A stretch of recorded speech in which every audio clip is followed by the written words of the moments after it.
I'ma let bro handle this. This morning, I woke up today in this morning. Another Oshinoko Season 2 trailer slash teaser is here, and it looked very interesting. By the way, this is a fail video. I was gonna do another video, which is this, but I was doing other things, so I didn't have time this week. So I'm gonna save that for next week because I don't take my time with that video. Anyways, let's talk about Oshinoko. Sorry. Oshinoko. Oshinoko.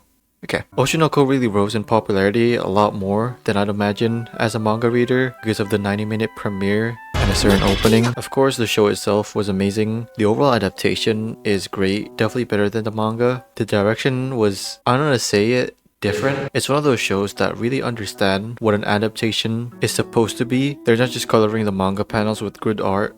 Bleach. Season 2 is going to adapt the Tokyo Blade stage play arc and maybe more. For me, I do think that the Tokyo Blade arc is the best arc in the manga. I'm not caught up to the manga, not because of recent events that's been occurring. It's just that I've stopped reading all my weekly mangas for right now. I also love the reactions from anime onlys that just every new character that pops up, they're like, oh my god, that's the father!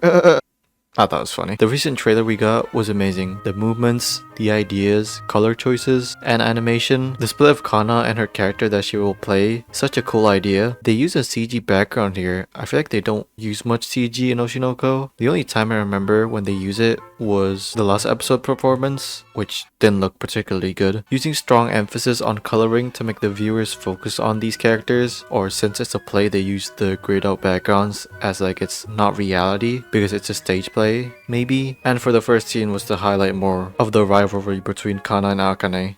Akane for life. Transformation at the end was gas. I love it. Although I have a slight nitpick, the drawings smell a bit here, but doesn't really matter. The costumes for the stage play look great. I mean, nothing much to say. The usage of colors are great. Okay. Why are you fighting? The choices, and I like doga kobo's shading work. They often use vibrant shading colors, but they blend in really well. The OP is okay for now. We'll see. I'm not gonna cry about, oh my god, no Yoasobi.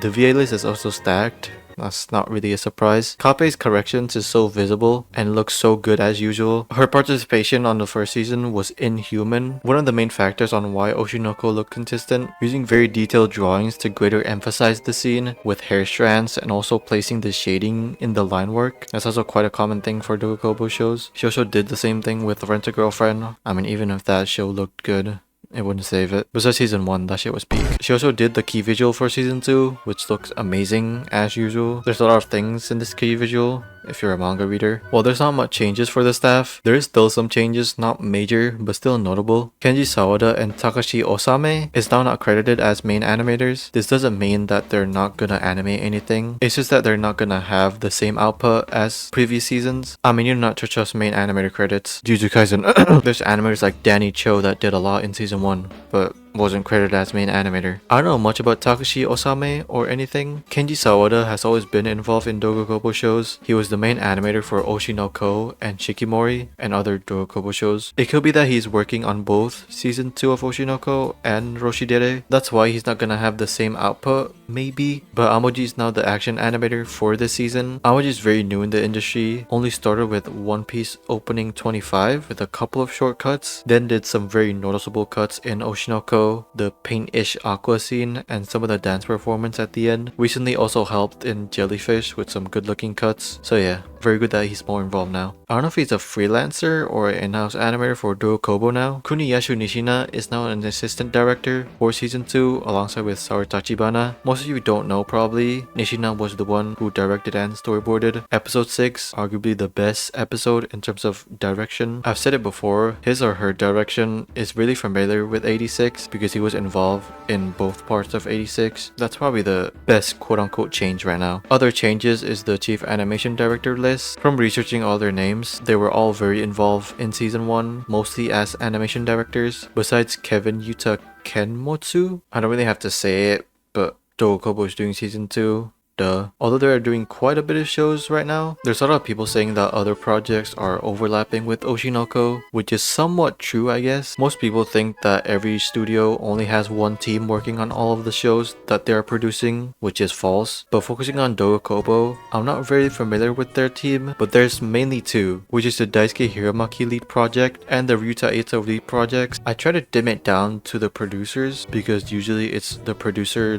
that leads different teams in a studio, but couldn't find much. Of course, there's Ryu Kobayashi, who's the animation producer for Oshinoko. Daisuke Hiramaki is the leading director for the Oshinoko team, which previously worked on Selection Project, Hosoru Asteroid, Watashi ni Tenchi ga Maorita. All of these shows are also directed by Hiramaki. Same goes to the other pipeline. Ryuta Ito directed Shikimori, My Senpai's Annoying, and also directing Rushidere, that was supposed to be airing this season, but got delayed to next season. While these two teams having different staff, it's no denying that there's a lot of overlapping staff working on both shows. Doga Kobo has a really good in-house system, not just in terms of animators, as cited by Takashi, director of Jellyfish, that got interested in some of the in-house animators in Doga Kobo on how good they are, but also other aspects like the compositing team. It's always the same compositing artist for every show Doga Kobo produce, and that's one of the best aspects to have in-house. Studios that have good in-house compositing teams are always consistent with their visuals, like KyoAni and Ufotable. They have the top of the top compositing artists. Yuji Terao can just run wild in Ufotable shows, and Kohei Funamoto with KyoAni. Of course, KyoAni don't just have one compositing artist, there's more. Also, another show is airing right now, which is Jellyfish. Although the show doesn't really impact the other shows, yes, it's still being produced in Doga Kobo, and Amaji also did some stuff in Jellyfish. It's mostly relying on the director's connections and maybe the producers. Most of the episode directors and storyboard artists for Jellyfish are not regulars in Doga Kobo shows. The main animators are all mainly because of the director. Takashita really relied on some of these animators to make the show look consistent and appealing. They did a lot of animation work while also pitching in new ideas for the project itself. Yes, Kurage is a passion project. It was pitched by the director himself. Well, not really. It was a joint effort by Doga Kobo, the director Takashita, and King's Record. Takashita provided the original work. He had 3 ideas for the project. One was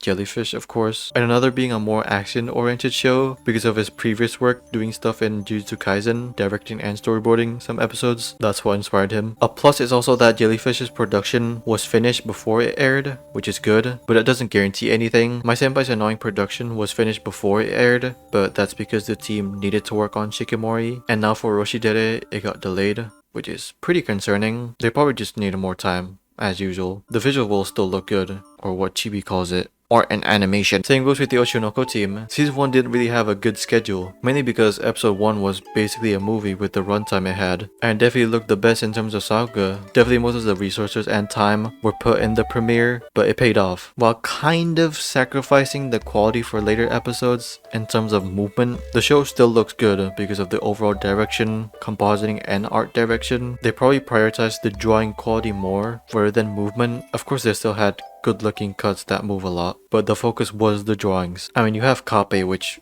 really helps. Really excited for season 2. Hopefully they keep the same consistency when it comes to the adaptation. It's consistency. Say it right, you dumbass. Sorry about this video. I legit just brainstormed this idea on what should I do this week. I was planning to do the Shingo Yamashita video, but I had other things to do, so I just moved it to next week because I don't want to rush it. And yeah, if you guys like this video, leave a like. If you hate it, leave a like, comment down below what are your thoughts about season 2, expectations, content, anything. But yeah, hopefully you guys enjoyed the video. See you guys next time.